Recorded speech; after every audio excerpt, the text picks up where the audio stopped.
Chapter 11. Edward ended up at the dump. He lay on top of orange peel, coffee grounds, rancid bacon and rubber tires. The first night he was at the top of the rubbish heap, and so he was able to look up at the stars and find comfort in their light. In the morning, a short man came climbing through the rubbish. He stopped when he was standing on top of the highest pile. He put his hands under his armpits and flapped his elbows. The man crowed loudly. He shouted, "Who am I? I'm Ernest. Ernest, who is king of the world. How can I be king of the world? Because I am king of rubbish, and rubbish is what the world is made of. Ha ha ha ha! Therefore, I am Ernest, Ernest who is king of the world." He crowed again. Edward was inclined to agree with Ernest's assessment of the world being made of rubbish, especially after his second day at the dump, when a load of rubbish was deposited directly on top of him. He lay there, buried alive. He could not see the sky. He could not see the stars. He could see nothing. What kept Edward going? What gave him hope was thinking of how he would find Lolly and exact his revenge. He would pick her up by the ears. He would bury her under a mountain of rubbish. But after almost 40 days and nights had passed, the weight and the smell of the rubbish above and below him clouded Edward's thoughts, and soon he gave up thinking about revenge and gave into despair. It was worse, much worse than being buried at sea. It was worse because Edward was a different rabbit now. He couldn't say how he was different. He just knew that he was. He remembered again Pellegrina's story about the princess who had loved nobody. The witch turned her into a warthog because she loved nobody. He understood that now. He heard Pellegrina say, "You disappoint me." "Why?" he asked her. "Why do I disappoint you?" But he knew the answer to that question too. It was because he had not loved Aileen enough, and now she was gone from him, and he would never be able to make it right. And Nellie and Lawrence were gone too. He missed them terribly. He wanted to be with them. The rabbit wondered if that was love. Day after day passed, and Edward was aware of time passing only because every morning he could hear Ernest performing his dawn ritual, cackling and crowing about being king of the world. On his 180th day at the dump, salvation arrived for Edward in a most unusual form. The rubbish around him shifted, and the rabbit heard the sniffing and panting of a dog.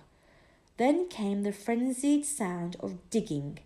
The rubbish shifted again, and suddenly, miraculously, the beautiful, buttery light of late afternoon shone on Edward's face.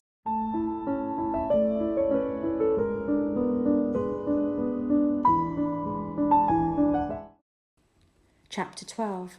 Edward did not have much time to savour the light, for the dog suddenly appeared above him, dark and shaggy, blocking his view.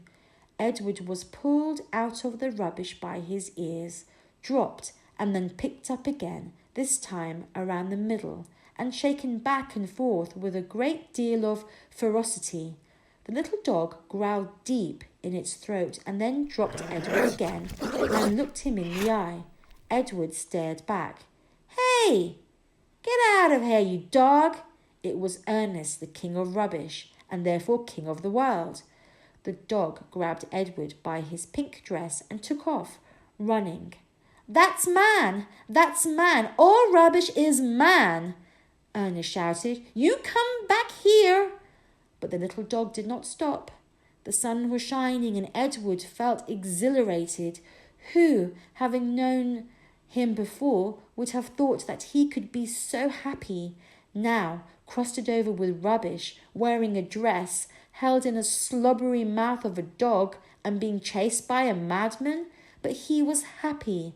The dog ran and ran until they reached a railway. They crossed over the track, and there, underneath a scraggly tree, in a circle of bushes, Edward was dropped in front of a large pair of feet. The dog began to bark. Edward looked up and saw that the feet were attached to an enormous man with a long, dark beard. "What's this, Lucy?" said the man. He bent and picked up Edward. He held him firmly round the middle. "Lucy," said the man, "I know how much you enjoy rabbit pie." Lucy barked. Yes, I know. Rabbit pie is a true delight, one of the pleasures of our existence." Lucy let out a hopeful yip. "And what we have here, what you have so graciously delivered to me, is definitely a rabbit, but the best chef in the world would be hard-pressed to make him into a pie." Lucy growled. "This rabbit is made of china, girl." The man held Edward closer to him. They looked each other in the eye. "You're made of china, aren't you, Malone?" He gave Edward a playful shake. "You're some child's toy, am I right? And you have been separated somehow from the child who loves you." Edward felt again the sharp pain in his chest.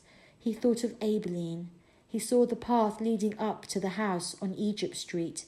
He saw the dusk descending and Aileen running towards him. Yes, Aileen had loved him. "So, Malone," said the man. He cleared his throat. "You are lost. That is my guess. Lucy and I are lost too." At the sound of her name, Lucy let out another yip. "Perhaps," said the man, "you would like to be lost with us. I have found it much more agreeable to be lost in the company of others. My name is Bull. Lucy, as you may have surmised, is my dog. Would you care to join us?" Bull waited for a moment, staring at Edward, and then with his hands still firmly around Edward's waist, the man reached one enormous finger up and touched Edward's head from behind. He pushed it so it looked as if Edward were nodding his head in agreement. "Look, Lucy, he's saying yes," said Bull. "Malone has agreed to travel with us. Isn't that swell?"